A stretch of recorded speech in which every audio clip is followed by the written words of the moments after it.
नमस्कार, मैं हूं श्वेता सिंह और ब्लैक एंड व्हाइट में आपका स्वागत है। नमस्कार, मैं हूं अंजना 2.0 और मेरी तरफ से भी खबरों के इस विश्लेषण में आपका स्वागत है। आज हम नए साल के पहले दिन मंदिरों में उमड़ी श्रद्धालुओं की जबरदस्त भीड़ का विश्लेषण करेंगे और आपको बताएंगे कि देश के मंदिरों में उमड़ी ये भीड़ क्या कहती है। इस बार न्यू ईयर का जश्न आस्था के उत्सव में बदल गया और देश के हर बड़े मंदिर और तीर्थ स्थल पर हजारों लोग दर्शन और पूजा पाठ के लिए उमड़ पड़े। इनमें भी बड़ी संख्या में युवा और खासकर जेन जी युवा शामिल हैं। आज हम ये समझने की कोशिश करेंगे कि क्या भारत के हिंदू पहले से ज्यादा धार्मिक हो रहे हैं।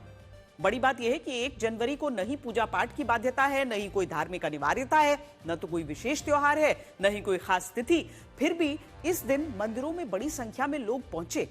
आज आपको प्रयागराज में शुरू होने वाले माघ मेले के बारे में भी बताएंगे, जहां फिर से महाकुंभ जैसी भीड़ उमड़ने का अनुमान है। इसके बाद आपको 2026 का शुभ अंक गणित बताएंगे। 2026 की संख्या को न्यूमरोलॉजी के हिसाब से शुभ माना जा रहा है। इसके साथ ही आपको साल के पहले दिन भारत के लिहाज से 3 शुभ समाचार बताएंगे। पहला ये कि भारत दुनिया की चौथी सबसे बड़ी अर्थव्यवस्था बन गया है, जिसकी चीन ने भी तारीफ की है। दूसरा, भारत ने एक ही लॉन्चर से बैक टू बैक 2 प्रलय मिसाइल लॉन्च कर दी, जिनके रेंज में पाकिस्तान के 10 बड़े शहर आ चुके हैं। और तीसरा ये कि भारत में बुलेट ट्रेन शुरू होने की तारीख आ चुकी है। इसके बाद आपको ईरान में आर्थिक मंदी, महंगाई और कट्टरपंथ के खिलाफ शुरू हुए जेन जी विद्रोह के बारे में बताएंगे। इसके निशाने पर ईरान का कट्टरपंथी शासन और वहां के सर्वोच्च नेता खामेनेई हैं। ईरान के 21 राज्यों में विद्रोह की यह आग भड़क चुकी है, जो ईरान की सत्ता को उखाड़ फेंकने पर आमादा है। आज आपको बताएंगे कि क्या ईरान में तख्ता पलट होने वाला है। और अंजना 2.0, आज आपके पास कौन सी खबर है? आज मैं देश के सबसे स्वच्छ शहर में दूषित पानी पीने की वजह से हुई मौतों के बारे में बताऊंगी। मध्य प्रदेश के इंदौर में दूषित पानी ने कई लोगों की जान ले ली, जबकि कई लोग गंभीर रूप से बीमार हैं। हम आपको ये बताएंगे, इस बार सिर्फ साल नहीं बदला है, बल्कि इस बार भारत ने नए साल के उत्सव की परंपरा को भी बदल दिया है। कभी 1 जनवरी का दिन मुख्यतः पार्टियों, पर्यटन, शोर शराबे से जुड़ा माना जाता था, लेकिन अब बड़ी संख्या में लोग नए साल की शुरुआत मंदिरों में देवी देवताओं का आशीर्वाद लेकर कर रहे हैं। यह बदलाव मौजूदा भारत के बारे में 3 बातें बताता है। पहला यह कि इससे यह पता चलता है कि भारत के हिंदू अब पहले से ज्यादा धार्मिक हो रहे हैं। वो नए साल के उत्सव को सिर्फ जश्न तक सीमित नहीं रखना चाहते, बल्कि वो इसकी शुरुआत उम्मीद और आस्था के साथ करना चाहते हैं। और इसका एक बड़ा कारण यह भी है कि हमारे देश में बहुत सारे लोगों को ऐसा विश्वास होता है कि अगर साल के पहले दिन देवी देवताओं की भक्ति करेंगे और उनका आशीर्वाद लेंगे, तो पूरा साल उनके और उनके परिवार के लिए शुभ और मंगलमय साबित होगा। दूसरा, मंदिरों में उमड़ी भीड़ देश के लोगों का मूड भी बताती है, जो इस वक्त सनातनमय हो चुका है। और आप ये भी सोचिए, जब दुनिया ने रात के अंधेरे में नए साल का जश्न मनाया है, तब भारत में नए साल का स्वागत सुबह सूर्य की पहली किरणों के साथ हुआ है और बड़ी संख्या में लोग अपने घरों से निकलकर मंदिरों तक पहुंचे। हिंदू धर्म की एक बड़ी विशेषता यह है कि इसमें मंदिर जाना कोई अनिवार्यता या धार्मिक आदेश नहीं है। न तो इसमें किसी व्यक्ति पर पूजा पाठ की बाध्यता है, न ही मंदिर जाने को आस्था का पैमाना माना गया है। हिंदू दर्शन में ईश्वर को व्यापक, सर्वव्यापी और अंतःकरण में विद्यमान माना गया है। इसीलिए भक्ति का रास्ता व्यक्ति की स्वेच्छा और भाव पर निर्भर करता है, न कि किसी नियम या दबाव पर। यही कारण है कि लोग मंदिर डर या आदेश से नहीं, बल्कि आंतरिक विश्वास, शांति की तलाश और आत्मिक संतुलन के लिए जाते हैं। सोचने वाली बात यह है कि जब बड़ी संख्या में लोग बिना किसी बाध्यता के मंदिरों की ओर आकर्षित हो रहे हैं, तो वो केवल धार्मिक गतिविधि नहीं है, बल्कि ये उनकी स्वतंत्र आस्था और सांस्कृतिक चेतना की अभिव्यक्ति है।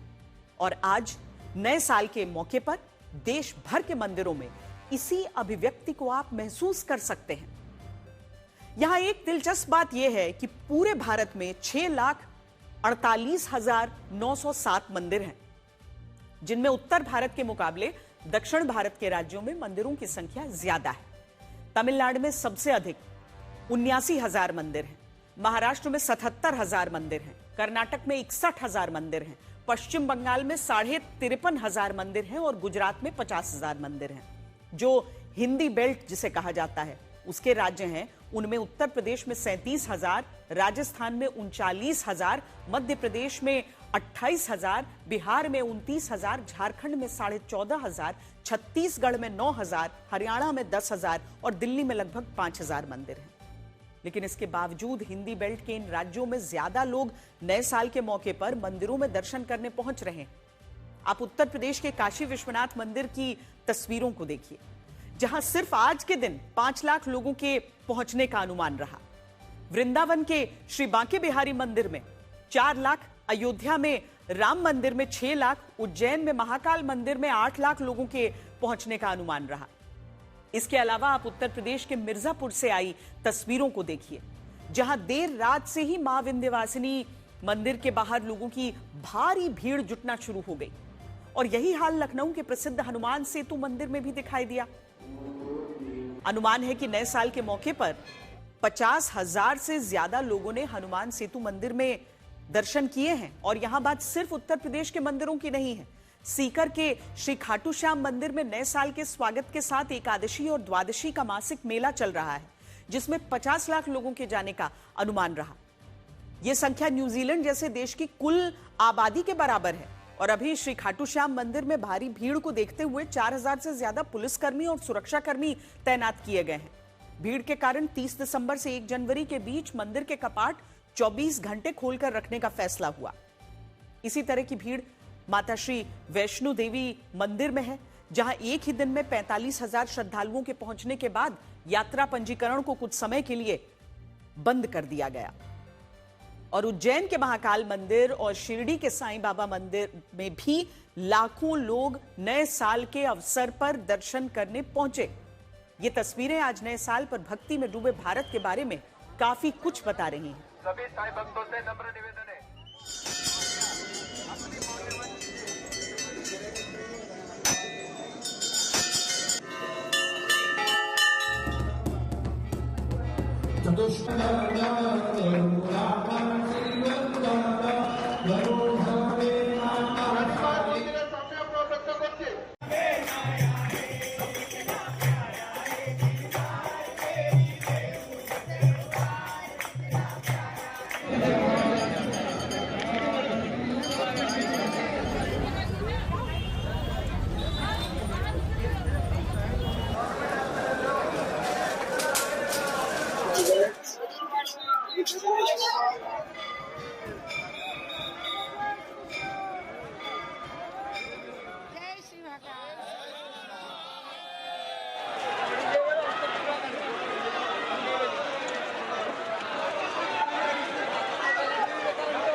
वैसे मंदिरों में यह भीड़ तब है जब हिंदू धर्म के अनुसार नया साल अभी शुरू नहीं हुआ है।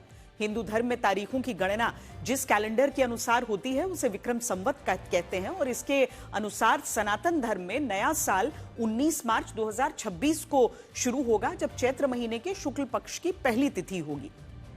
पश्चिमी कैलेंडर में आज नए साल का पहला दिन है, लेकिन हिंदू धर्म के कैलेंडर में आज का दिन सिर्फ एक सामान्य दिन है। इस कैलेंडर में आज पौष माह के शुक्ल पक्ष की 13वीं तिथि है और वर्ष है 2082। हिंदू धर्म में नया साल 19 मार्च 2026 को जब आएगा तो यह वर्ष 2083 होगा। इसके अलावा पश्चिमी कैलेंडर में नया साल आने पर तारीख के सिवा कुछ नहीं बदलता और मौसम की प्रकृति एक जैसी रहती है। और इसमें नया साल रात को 12 बजे से मनाया जाता है, जिसमें पार्टी होती है, आतिशबाजी की जाती है। जबकि हिंदू कैलेंडर में नया साल सूर्य की पहली किरण के साथ मनाया जाता है। इस दौरान मौसम भी बदलता है, शाम सुरमई हो जाती है, रात उदार हो जाती है। पूरी प्रकृति नवीनता का एहसास कराती है। पुराने पीले पत्ते पेड़ से गिरने लगते हैं, प्रकृति अपने श्रृंगार की प्रक्रिया में होती है और ऐसा लगता है कि पूरी सृष्टि ही नए सृजन के काल में प्रवेश कर रही है। और यही कारण है कि हिंदू नववर्ष पवित्र त्योहारों से शुरू होता है। कश्मीर में इस दिन नवरोज, आंध्र प्रदेश और कर्नाटक में उगादी, महाराष्ट्र में गुड़ी पड़वा, केरल में विशु और पंजाब में बैसाखी के त्योहार के साथ यह नया साल शुरू होता है। हालांकि भारत की सबसे बड़ी खूबसूरती यही है कि यहाँ लोग हर संस्कृति और परंपरा के साथ आसानी से घुल मिल जाते हैं और वो पश्चिमी कैलेंडर के नए साल का भी खूब जश्न मनाते हैं। आज हम आपको कुछ और आंकड़े दिखाना चाहते हैं जिनसे आपको यह समझ आएगा कि भारत में इस समय सनातन धर्म की एक ऐसी लहर चल रही है जिसने करोड़ों लोगों को छुआ है। साल 2024-25 में 62 लाख लोगों ने ताजमहल देखा था, 32 लाख लोग दिल्ली के कुतुब मीनार गए थे, 28 लाख लोगों ने दिल्ली के लाल किले को देखा था और लगभग 20 लाख लोग छत्रपति संभाजी नगर में बीबी के मकबरे पर पहुंचे थे। अलग अलग रिपोर्ट्स बताती हैं कि इन जगहों पर पहुंचने वाले पर्यटकों की संख्या ज्यादा नहीं बढ़ रही, लेकिन इसी दौरान बड़े और प्रसिद्ध मंदिरों में श्रद्धालुओं की भीड़ ने नए नए रिकॉर्ड बनाए हैं। 2025 में सिर्फ जून महीने तक 23 करोड़ लोगों ने अयोध्या के राम मंदिर के दर्शन किए। इसी दौरान 7 करोड़ 25 लाख लोगों ने काशी विश्वनाथ मंदिर के दर्शन किए, 5.5 करोड़ लोगों ने उज्जैन के महाकाल मंदिर के दर्शन किए, 2.5 करोड़ लोगों ने आंध्र प्रदेश के तिरुपति बालाजी मंदिर के दर्शन किए, 70 लाख लोगों ने श्री वैष्णो देवी मंदिर के दर्शन किए। 2019 में कुल 295 करोड़ लोगों ने भारत के अलग अलग शहरों में पर्यटन यात्रा की थी। यह आंकड़ा देश की आबादी से इसीलिए ज्यादा है क्योंकि इनमें बहुत सारे लोगों ने एक से ज्यादा बार किसी दूसरे शहर और राज्य की यात्रा की। इनमें भी आधे से ज्यादा लोग ऐसे थे जिन्होंने अपनी छुट्टियों में अलग अलग मंदिरों की यात्रा की और इससे भारत की अर्थव्यवस्था को बूस्टर डोज मिला। उदाहरण के लिए पिछले साल काशी विश्वनाथ मंदिर पहुंचने वाले हर श्रद्धालु ने औसतन 4 से 5 हजार रुपए खर्च किए, जिससे 1,25,000 करोड़ रुपए का फायदा हुआ। आज से कुछ साल पहले तक हमारे देश में एक शब्द का काफी इस्तेमाल होता था और वो शब्द था अपॉलोजेटिक हिंदू, यानी एक ऐसा हिंदू जो अपनी धार्मिक पहचान पर खुलकर खड़ा होने में झिझकता है और जो अपनी परंपराओं, अपने रीति रिवाजों या इतिहास का बचाव करते हुए अपराध बोध सा महसूस करता है।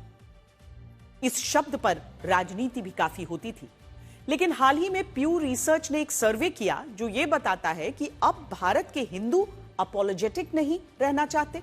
इस सर्वे में 97% हिंदुओं ने माना कि वो ईश्वर में विश्वास रखते हैं, 80% हिंदुओं ने माना कि वो हर रोज प्रार्थना और पूजा करते हैं, 21% हिंदुओं ने कहा कि उनके साथ धर्म की वजह से भेदभाव होता है, 59% हिंदुओं ने हिंदी भाषा को भारतीयता की बड़ी पहचान माना, 66% हिंदुओं ने कहा कि वो मुसलमानों से काफी अलग हैं, जबकि 64% मुसलमानों ने कहा कि वो हिंदुओं से काफी अलग हैं।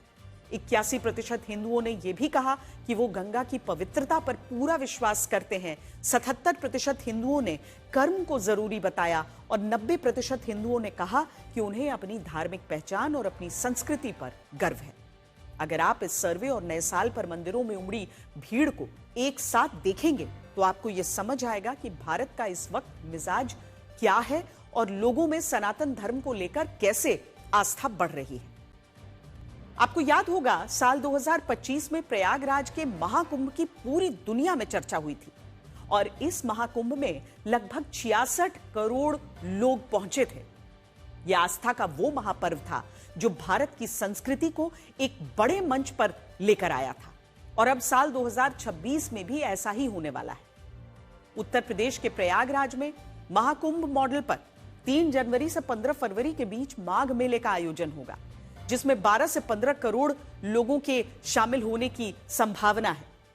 यानी रूस जैसे देश की कुल आबादी से ज्यादा लोग इस माघ मेले का हिस्सा बनेंगे, जिसका आयोजन प्रतिवर्ष इस समय काल में होता है।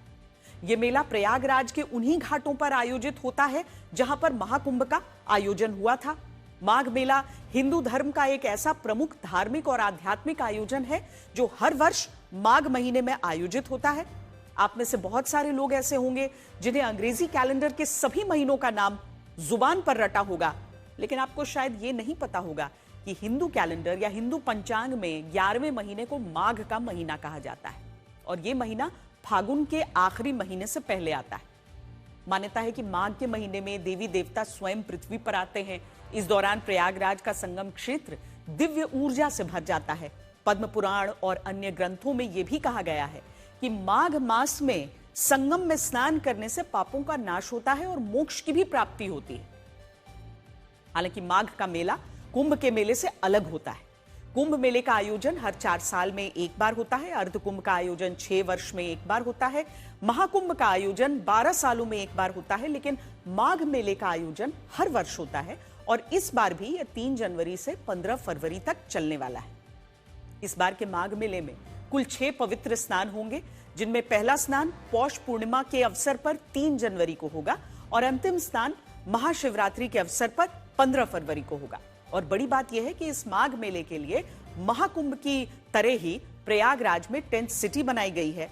7 पॉन्टून पुल बनाए गए हैं। मेला क्षेत्र को 7 सेक्टर्स में बांटा गया है। सभी जो 13 अखाड़े हैं उनको भूमि आवंटित की गई है। पूरा मेला क्षेत्र 800 हेक्टेयर में फैला है, जिनमें 126 किलोमीटर की सड़क ऐसी है जिन पर लोहे और स्टील की प्लेटें लगाई गई हैं और ऐसा इसीलिए किया जाता है ताकि मेला क्षेत्र में गाड़ियों की आवाजाही हो सके। बड़ी बात यह है कि 43 दिनों तक चलने वाले इस माघ मेले में 15 करोड़ लोगों के आने का अनुमान है। लेकिन हमें लगता है कि महाकुंभ की तरह इस मेले में पहुंचने वाले श्रद्धालुओं की संख्या शायद इससे ज्यादा हो सकती है और सोशल मीडिया पर लोग अभी से इस मेले को लेकर वीडियोस और रील्स डाल रहे हैं।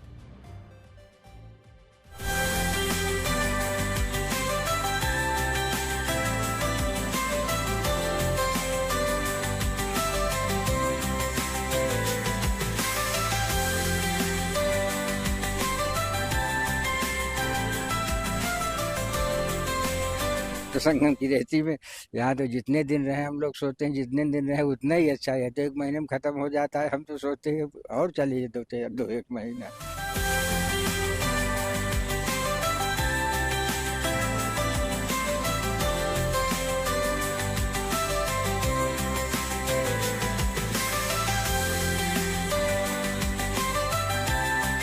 तुलसी जी का पौधा लगाते हैं, केले का पौधा लगाते हैं और सुंदर तरीके से कुटिया सजाकर पूरा 1 महीना भगवान की भक्ति में लीन रहते हैं इस गंगा जी के तट पर।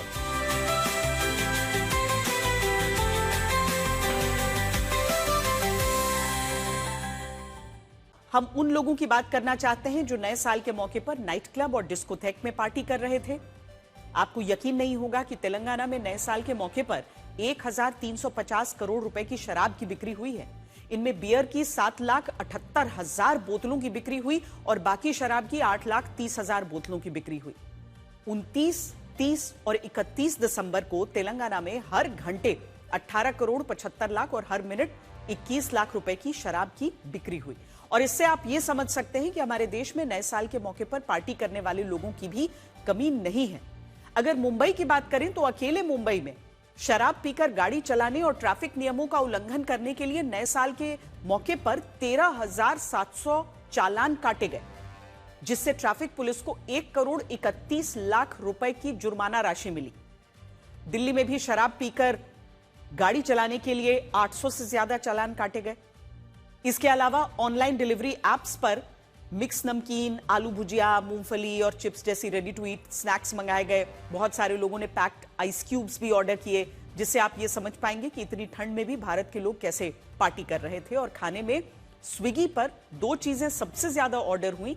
31 दिसंबर को शाम तक 2,18,993 बिरयानी मंगाई गई और इसी दौरान 90,000 बर्गर भी ऑनलाइन ऑर्डर किए गए। हम ये सारी बातें आपको सिर्फ इसलिए बता रहे हैं ताकि आप ये समझ पाएं कि हमारे देश में लोगों का स्वभाव कितना अलग अलग है। बहुत सारे लोग नए साल पर मंदिरों में जाकर पूजा पाठ करना चाहते हैं, तो इसी दौरान बड़ी संख्या ऐसे लोगों की भी है जो नए साल पर पार्टी करना चाहते हैं और छुट्टियों पर बाहर घूमना चाहते हैं। सबसे जरूरी है खुश रहना। अगर आप अपनी खुशी से किसी भी तरह का जश्न मनाएं, अच्छा है। देश में सबको खुश रहना चाहिए। दुनिया भले ही नए साल के मौके पर जश्न मनाती है, लेकिन इसका एक पहलू यह भी है कि मशहूर लेखकों, कवियों, साहित्यकारों ने नए साल के दिन की खूब आलोचना भी की है और अपनी रचनाओं में यह लिखा है कि सारी दुनिया यह सोचकर नए साल के स्वागत में व्यस्त रहती है कि आज से सब कुछ बदलने वाला है। लेकिन एक बार आप खुद से पूछिए कि क्या 31 दिसंबर और 1 जनवरी में तारीख के सिवा कुछ भी बदलता है? जैसे फैज लुधियानवी ने लिखा है कि ऐ नए साल बता तुझ में नयापन क्या है, हर तरफ खल्क ने क्यों शोर मचा रखा है। रोशनी दिन की वही, तारों भरी रात वही, आज हमको नजर आती है हर एक बात वही। आसमान बदला है अफसोस न बदली है जमीन, एक हिंद से का बदलना कोई जिद्दत तो नहीं। तू नया है तो दिखा सुबह नहीं शाम नहीं, वरना इन आंखों ने देखे हैं नए साल कई। असल में 31 दिसंबर को रात 12 बजे जब नए साल का आगाज होता है तो इस दौरान तारीख और साल के सिवाय कुछ नहीं बदलता। न मौसम बदलता है, न प्रकृति बदलती है, न आपकी चुनौतियां बदलती हैं, न ही आपके जीवन में कोई बदलाव आता है। लेकिन इसके बाद भी इंसान नए साल को लेकर उम्मीदों से भरा होता है और उसे लगता है कि जो सपने इस साल पूरे नहीं हुए वो नए साल में पूरे हो जाएंगे। जैसे इस बार पूरी दुनिया में साल 2026 को अंक ज्योतिष यानी न्यूमरोलॉजी के अनुसार शुभ माना जा रहा है और लोग ये कह रहे हैं कि इस बार नया साल उनके जीवन को नई उड़ान देगा। अंक ज्योतिष में साल के अंकों को जोड़कर एक नंबर निकाला जाता है और फिर उस एक नंबर के हिसाब से बताया जाता है कि उस साल का स्वभाव कैसा होगा। जैसे साल 2025 को अंक ज्योतिष में 9 नंबर का साल माना गया क्योंकि 2025 में 2 + 0 + 2 + 5 9 होते हैं और 9 नंबर को अंक ज्योतिष में नकारात्मक ऊर्जा से जोड़कर देखा गया है। माना जाता है कि 9 नंबर चीजों को खत्म करने, छोड़ने, समेटने का नंबर होता है और इसीलिए अंक ज्योतिष में साल 2025 को अलविदा का साल माना गया। साल 2026 को नई शुरुआत का साल कहा जा रहा है। इसके पीछे एक वजह यह है कि जब आप साल 2026 के अंकों को जोड़ेंगे तो इसमें 2 + 0 + 2 + 6 10 होते हैं और क्योंकि 10 नंबर में 1 और 0 को जोड़ने पर 1 ही बचता है, इसीलिए 2026 अंक ज्योतिष में 1 नंबर का साल। न्यूमरोलॉजी में 1 का अर्थ होता है नई शुरुआत करना। दावा है कि 2026 में लोग खुद को ज्यादा सशक्त महसूस करेंगे, अपनी बात खुलकर कहने की हिम्मत बढ़ेगी, भविष्य को लेकर एक नई ऊर्जा महसूस होगी और यह साल पीछे हटने का नहीं बल्कि आगे बढ़ने और पहल करने का माना गया है। संक्षेप में कहें तो अंक ज्योतिष के हिसाब से यह साल दुनिया के सभी देशों और लोगों के लिए पहले से ज्यादा शुभ हो सकता है। साल 2026 के पहले दिन हमारे देश भारत को लेकर 3 नए शुभ समाचार आए हैं।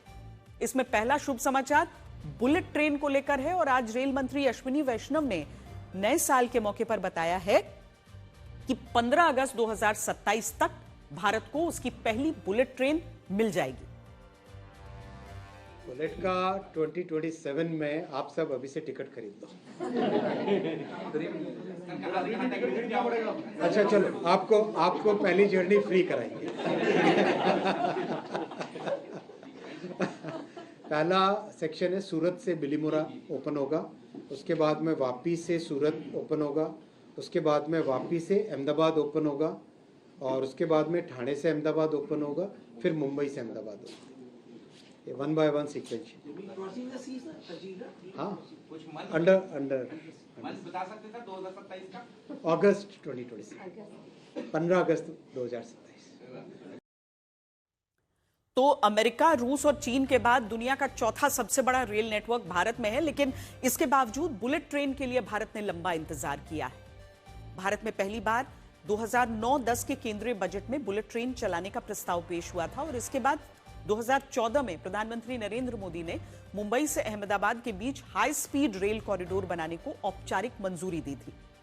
बुलेट ट्रेन को हाई स्पीड ट्रेन भी कहा जाता है, जिसकी न्यूनतम रफ्तार 200 किलोमीटर प्रति घंटा होती है और अधिकतम रफ्तार 355 किलोमीटर प्रति घंटा होती है।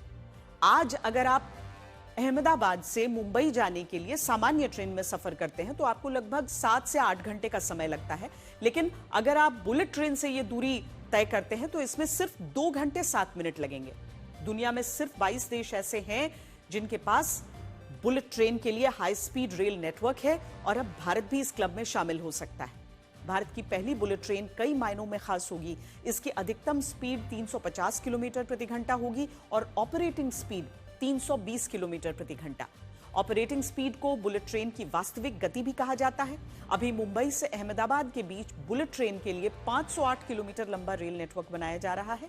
इनमें 156 किलोमीटर लंबा रेल नेटवर्क महाराष्ट्र में है और 352 किलोमीटर लंबा रेल नेटवर्क गुजरात और केंद्र शासित प्रदेश दादरा और नागर हवेली में है। भारत के इस पहले बुलेट ट्रेन के प्रोजेक्ट पर कुल 1,08,000 करोड़ रुपए खर्च हो रहे हैं और आज साल 2026 के पहले दिन भारत को यह शुभ समाचार मिला है कि अगले साल तक देश में पहली बुलेट ट्रेन चलनी शुरू हो जाएगी।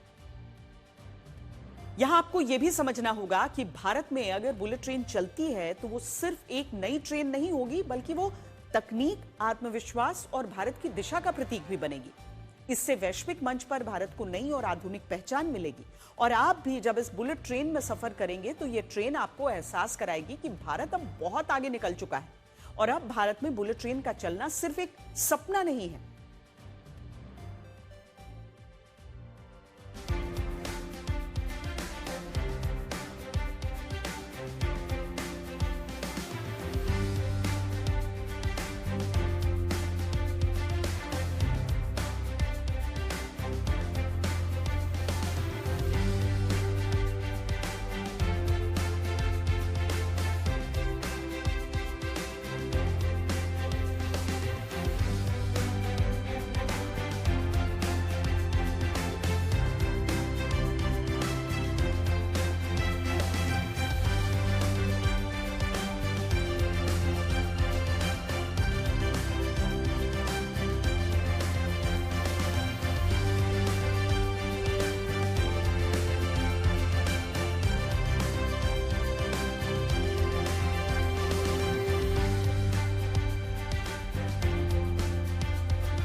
आज का दूसरा शुभ समाचार यह है कि भारत की अर्थव्यवस्था जापान को पीछे छोड़कर दुनिया की चौथी सबसे बड़ी अर्थव्यवस्था बन गई है और इस उपलब्धि पर चीन ने भारत की तारीफ की है।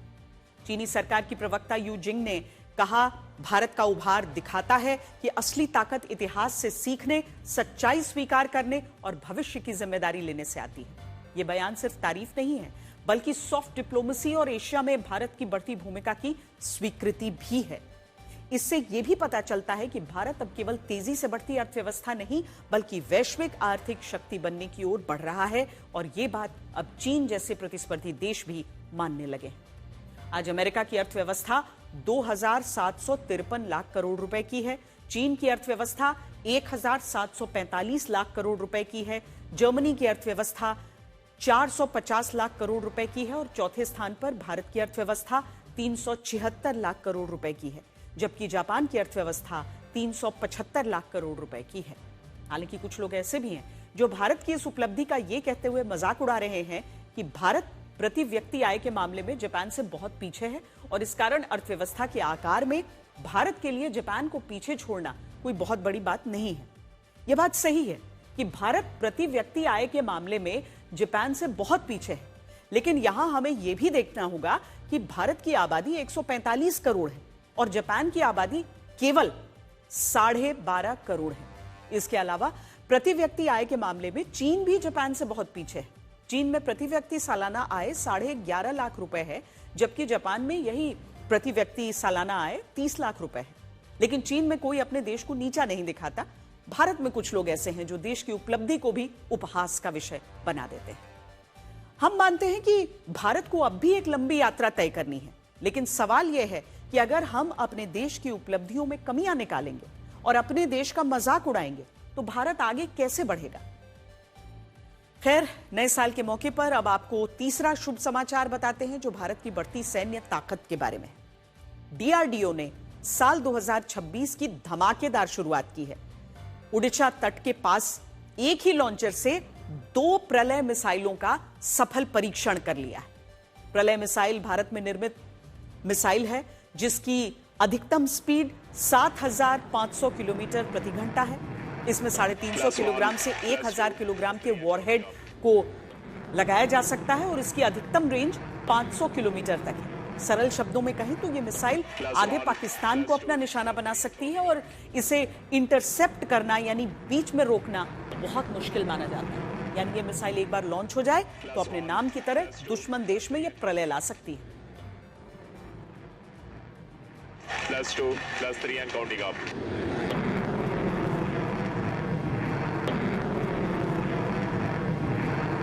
+1, +2, +3 and counting up.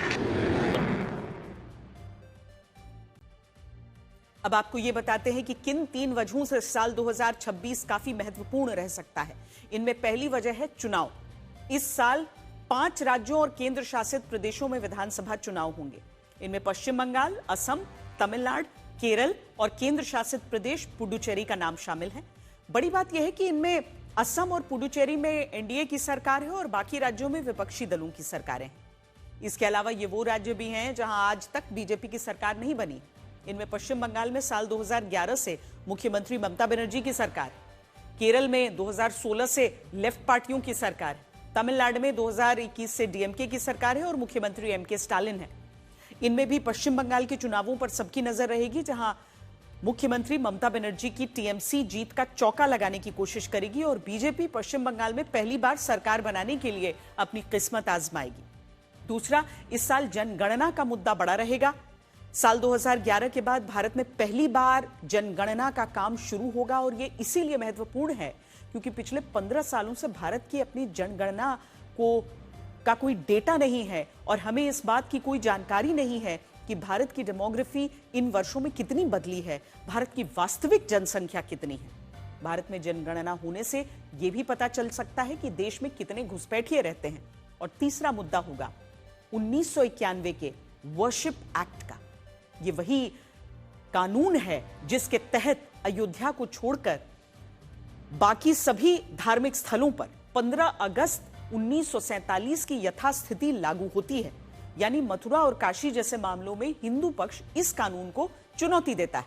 हिंदू पक्ष का कहना है कि यह कानून कांग्रेस की सरकार ने मुस्लिम तुष्टीकरण के लिए बनाया था और इस कानून के कारण उन मामलों में अदालतों को सुनवाई से रोका जा सकता है जहां मंदिर की भूमि पर मस्जिदें बनाने का दावा है। सुप्रीम कोर्ट इस साल इस मामले में फैसला सुना सकते हैं और यह फैसला भी 2026 को डोमिनेट करेगा। आज नया साल है और नए साल के मौके पर लोग न्यू ईयर रेजोल्यूशन लेते हैं। इसका मतलब होता है कि वे प्रतिज्ञा लेना कि इस साल क्या करेंगे आप। लेकिन आपको जानकर हैरानी होगी कि दुनिया में बहुत कम लोग ऐसे हैं जो अपने न्यू ईयर रेजोल्यूशन को पूरा कर पाते हैं। अमेरिका में एक स्टडी हुई, उसके अनुसार ज्यादातर लोग 19 दिन भी न्यू ईयर रेजोल्यूशन पर अमल नहीं कर पाते। और इसीलिए हम आपसे यही कहना चाहते हैं कि अगर आप कोई प्रतिज्ञा लेना चाहते हैं, अपने अंदर कोई बदलाव लाना चाहते हैं, अपनी आदतों को बदलना चाहते हैं, तो उसे नए साल से जोड़कर मत देखिए।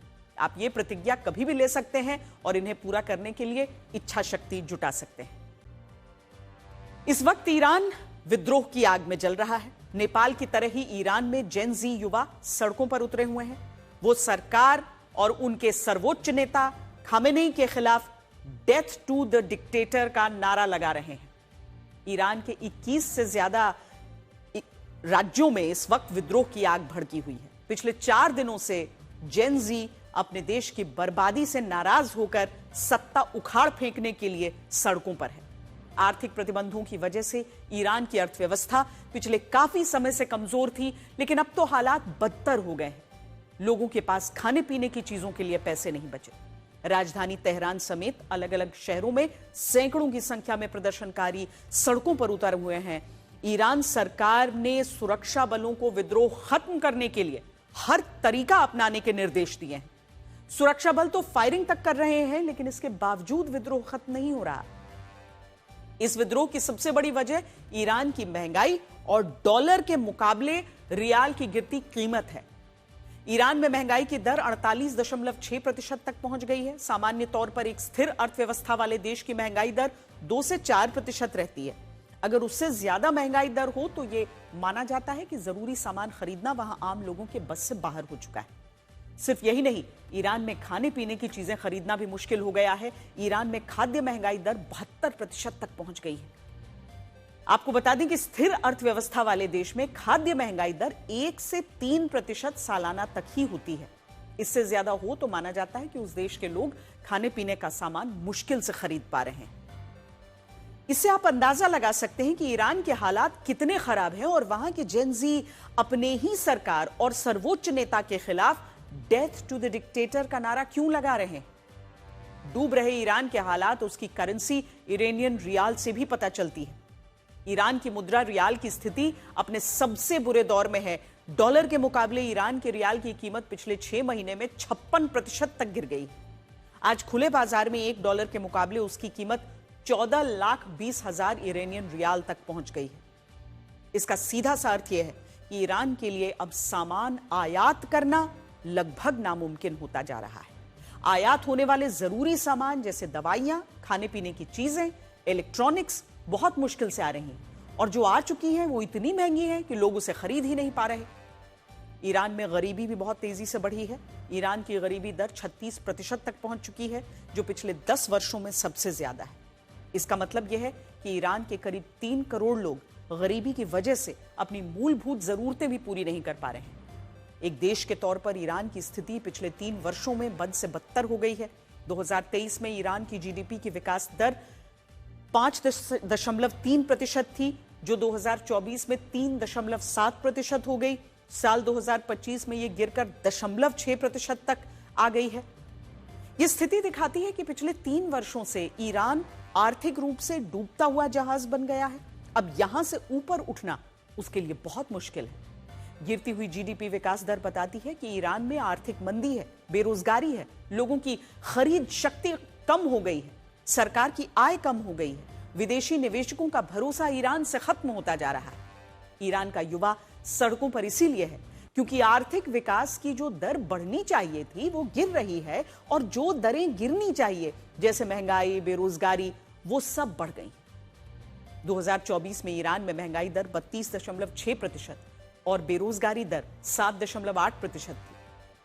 2025 में महंगाई दर बढ़कर 42.4% हो गई और बेरोजगारी दर 9.2% हो गई। ये आंकड़े बताते हैं कि ईरान के युवा किसी विदेशी को राजनीतिक फायदा पहुंचाने के लिए सड़कों पर नहीं उतरे हैं। वो अपने नेताओं की खराब नीतियों और दुनिया के अन्य देशों के साथ उनके खराब संबंधों का खामियाजा भुगत रहे हैं। कई वर्षों तक चुपचाप झेलने के बाद अब उनके सब्र का बांध टूट गया है। अब ईरान के जेन जी युवाओं को यह स्थिति बदलनी है। उनका मानना है कि जब तक सत्ता का परिवर्तन नहीं होगा, जब तक सर्वोच्च नेता खामेनेई और राष्ट्रपति पेज़ेश्कियान को हटाया नहीं जाएगा, तब तक ईरान के हालात नहीं सुधरेंगे।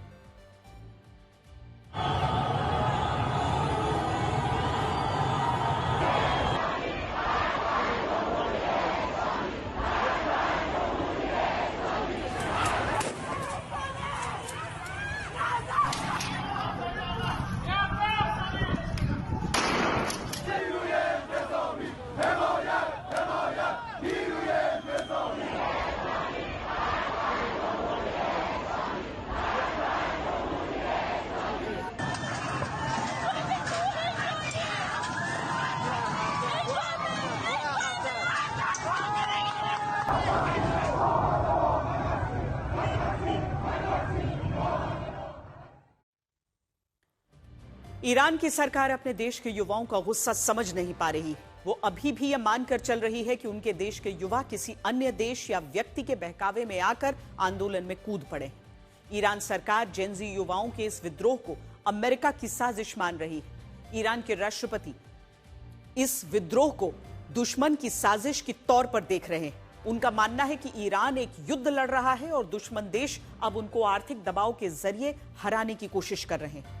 साल 2022 के बाद यह पहली बार है जब ईरान की सरकार और उनके सर्वोच्च नेता खामेनेई के खिलाफ देशव्यापी आंदोलन हो रहा है। साल 2022 में ईरान की जबरन हिजाब वाली नीति, मॉरल पुलिसिंग की वजह से एक बड़ा आंदोलन हुआ था। इस आंदोलन की शुरुआत महसा अमीनी नाम की एक महिला की मौत से हुई थी।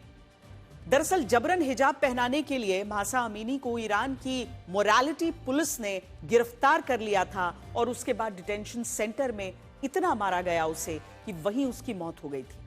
महसा अमीनी की मौत ने देश भर की महिलाओं को भड़का दिया था। ईरान के सर्वोच्च नेता खामेनेई के खिलाफ देशव्यापी आंदोलन शुरू हो गए थे। महिलाओं ने अपने बाल काट काट कर और हिजाब जलाकर विरोध प्रदर्शन किए थे। इस आंदोलन को दबाने के लिए ईरान में 500 से ज्यादा लोग मार दिए गए थे। ईरान सरकार ने 2022 के उस आंदोलन को बंदूकों के दम पर दबा दिया था, लेकिन जेनजी युवाओं के इस आंदोलन को दबाना फिलहाल उसके लिए मुश्किल हो रहा है। नौकरी पेशा लोगों के लिए केंद्र सरकार 4 नए लेबर कोड लेकर आ गई है, जिसका सीधा असर नौकरी करने वाले लोगों पर पड़ेगा। श्रम और रोजगार मंत्रालय जो 4 नए लेबर कोड्स लेकर आई है, उनमें पहला है कोड ऑन वेजेस। इसमें आपकी सैलरी और भत्तों से जुड़े नियम हैं। दूसरा है कोड ऑन सोशल सिक्योरिटी। इसमें आपकी सामाजिक सुरक्षा से जुड़े नियम हैं। तीसरा है इंडस्ट्रियल रिलेशंस कोड। इसमें उद्योगों से जुड़े विवाद और ट्रेड यूनियन से संबंधित नियम हैं। और चौथा है code on occupational safety, health and working conditions.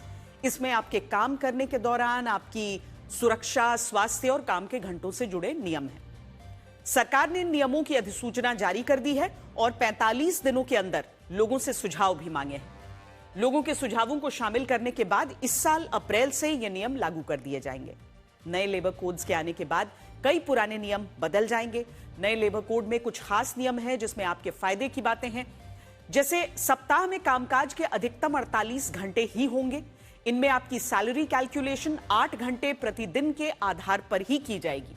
अगर आप 12 घंटे रोजाना काम करते हैं तो इस हिसाब से आप 4 दिन में ही हफ्ते भर के काम के घंटे पूरे कर लेंगे।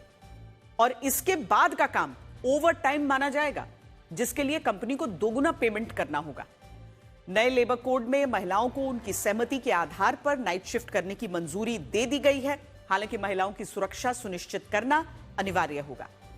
नए लेबर कोड लागू होने के बाद आपकी सैलरी का स्ट्रक्चर बदल जाएगा। आपकी इन हैंड सैलरी थोड़ी कम हो सकती है। नए नियमों के अनुसार बेसिक सैलरी, डीए और रिटेनिंग अलाउंस मिलाकर सीटीसी का 50% तक होना जरूरी है। इससे पीएफ और ग्रेच्युटी की कैलकुलेशन बदलेगी। इससे इन हैंड सैलरी कम हो सकती है। इसके अलावा अब से कंपनियां सैलरी देने में देरी नहीं कर सकेंगी।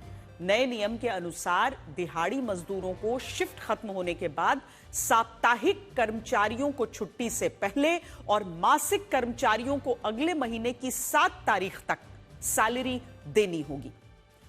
यही नहीं, नौकरी छोड़ने पर 2 दिन के अंदर कर्मचारी का हिसाब भी करना होगा। ग्रेच्युटी के नियमों में भी बड़ा बदलाव हो रहा है।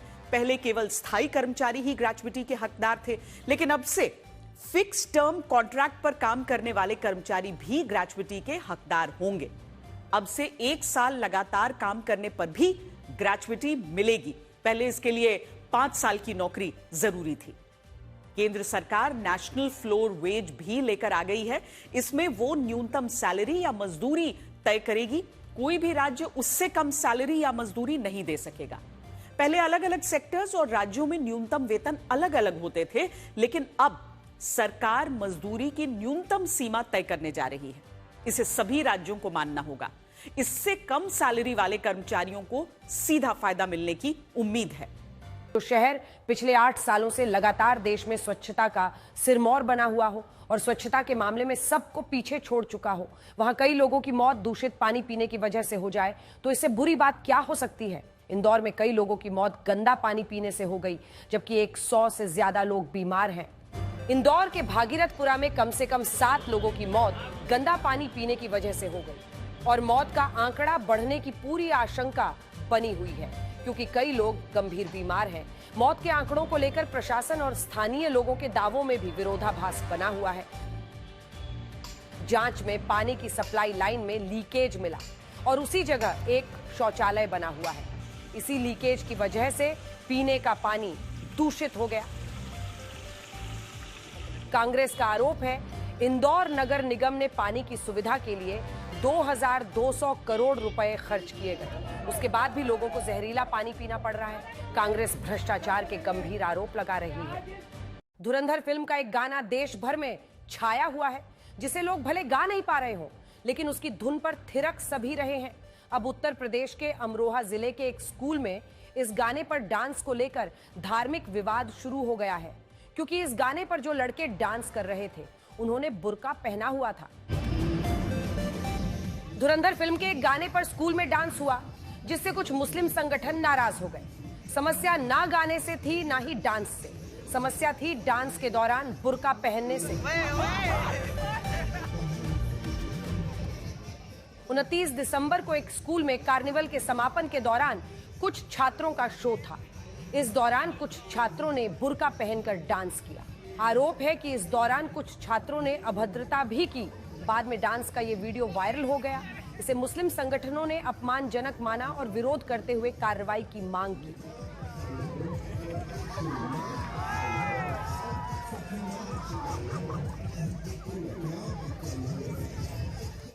विरोध के बाद स्कूल की प्रधानाचार्य ने पत्र जारी कर इस घटना पर माफी मांगी है।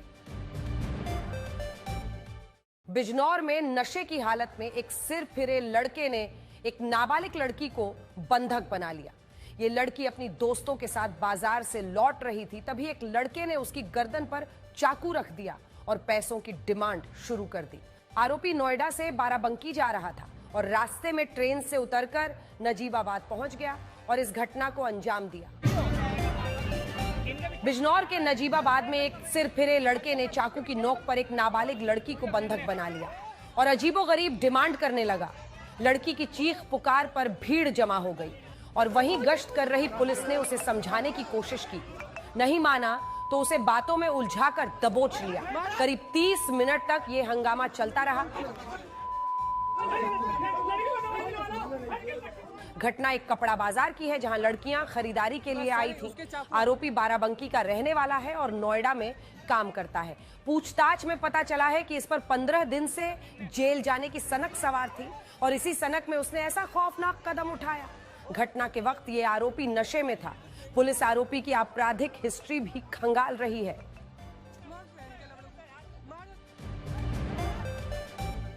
स्विट्जरलैंड में नए साल की शुरुआत अच्छी नहीं रही। वहां नए साल के जश्न के दौरान एक बार में ब्लास्ट हो गया, जिसमें कम से कम 40 लोगों की मौत हो गई। अभी जांच में यह स्पष्ट नहीं हो पाया है कि यह धमाका कोई आतंकी हमला है या किसी दूसरी वजहों से हुआ है। नए साल पर स्विट्जरलैंड के एक बार में ब्लास्ट हो गया, जिसमें अब तक 40 लोगों की मौत हो चुकी है और 100 से ज्यादा लोग घायल हैं। यह धमाका स्विट्जरलैंड के क्रेंस मोंटाना शहर के एक बार में हुआ।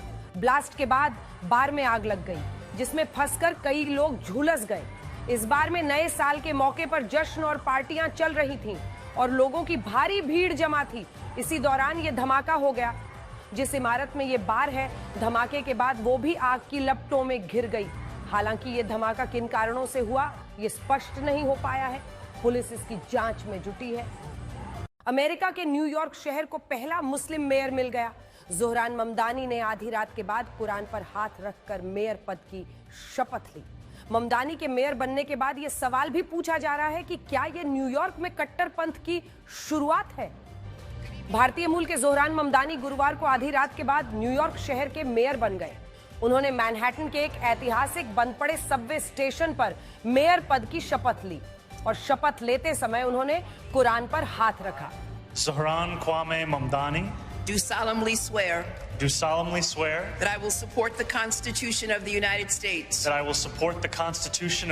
States डेमोक्रेट पार्टी के नेता ज़ोहरान ममदानी अमेरिका के सबसे बड़े शहर के पहले मुस्लिम मेयर बने हैं। कुरान पर हाथ रखकर शपथ लेने के साथ ही उनका शपथ लेने की जगह भी सुर्खियों में है, क्योंकि जिस सबवे स्टेशन की सीढ़ियों पर उन्होंने शपथ ली वो दशकों से बंद पड़ा है। ममदानी ने इसे न्यूयॉर्क की विरासत से जोड़ा। तारीफ करने वाला आपकी स्थिति देखता है और चिंता करने वाला आपकी परिस्थिति। नमस्कार।